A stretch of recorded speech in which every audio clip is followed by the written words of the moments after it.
congregation of the Regent House called by the Proctors has now been dissolved, and we invite the Vice-Chancellor to address the university.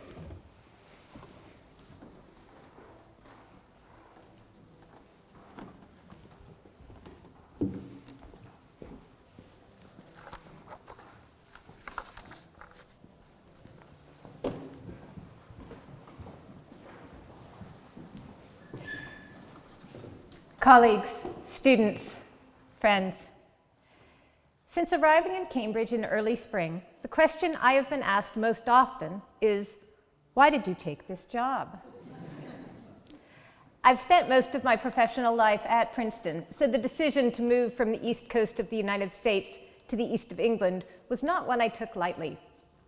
But to anyone who is passionate about the transformative power of good ideas, few things could be as exciting as an invitation to lead the university that has given birth to so many of them. For those who, like me, have long observed the United Kingdom's higher education system from abroad, the University of Cambridge stands out as a beacon of global excellence in education and research. Its roll call of Nobel laureates and prize winners, its steady flow of groundbreaking research, its gathered field of inventors and innovators, its list of distinguished alumni, all speak loudly of Cambridge's place in the world of discovery and scholarship. Like most academics, I'm a student at heart. For the past several months since arriving in April, I have been in an immersive course of study on all things Cambridge.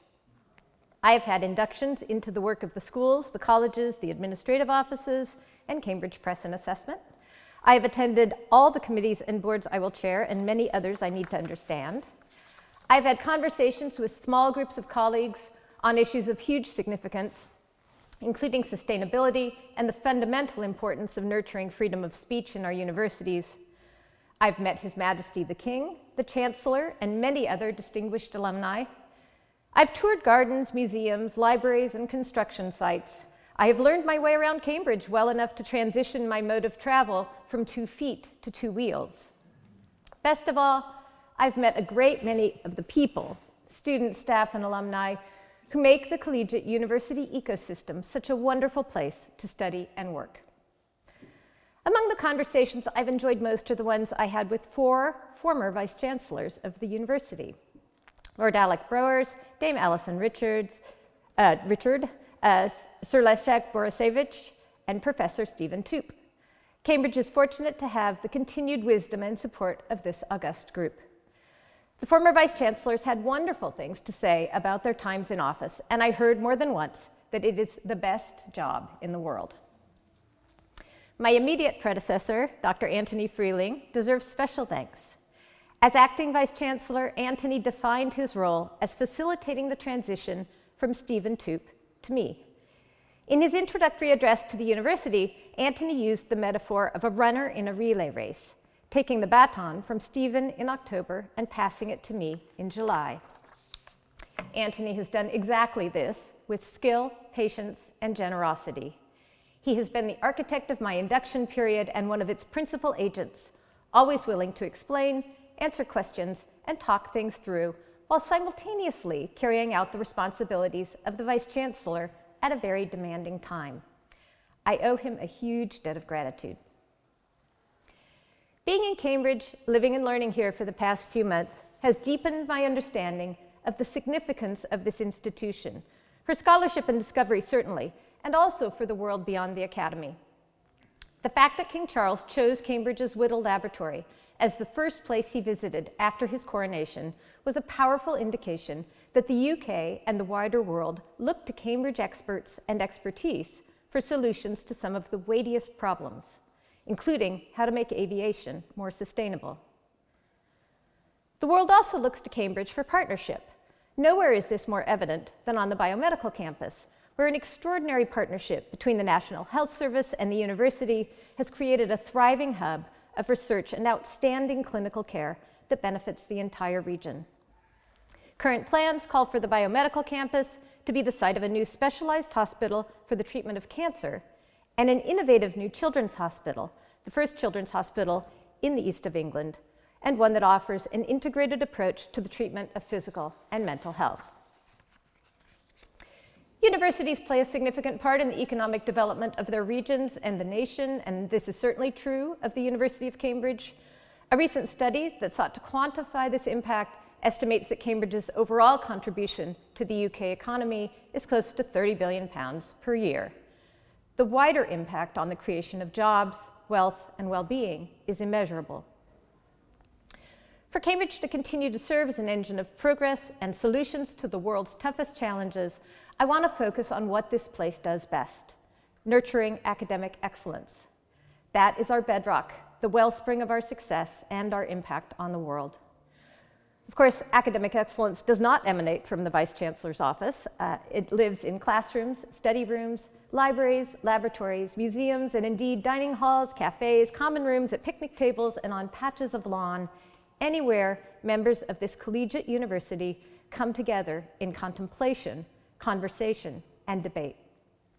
I see my role as an enabler, supporting and creating environments in which our academics and students can be and do their best.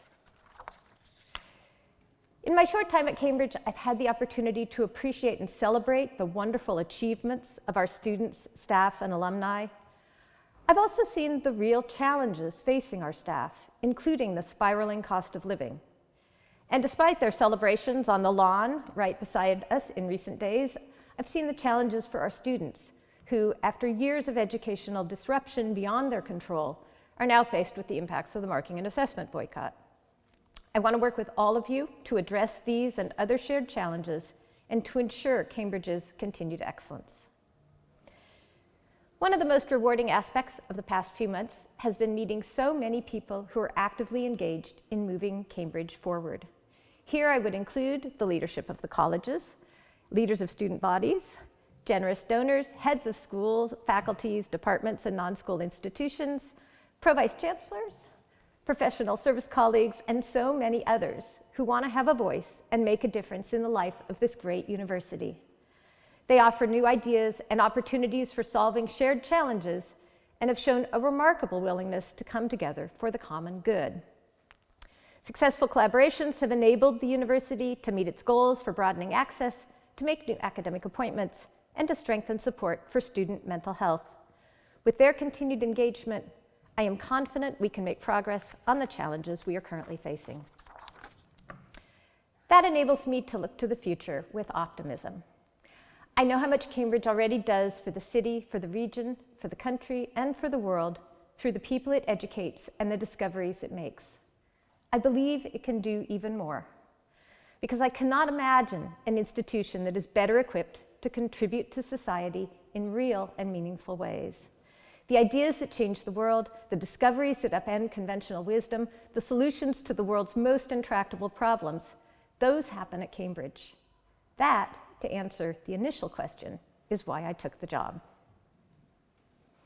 As I stand here before you, I am reminded by my formal cassock and the ceremony just completed that I'm taking responsibility for a very long and celebrated history of academic excellence. I am Cambridge's 347th Vice Chancellor, a fact I find enormously humbling and at the same time clarifying. It highlights that I too am like a runner in a relay race, taking the baton from Anthony and passing it on when my term is over to the 348th Vice Chancellor.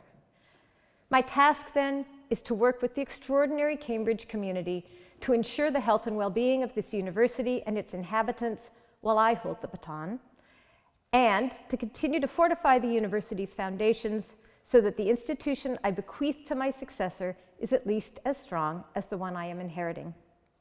That is a task I wholeheartedly embrace and to which I will devote myself with great passion and energy in the years to come. Thank you.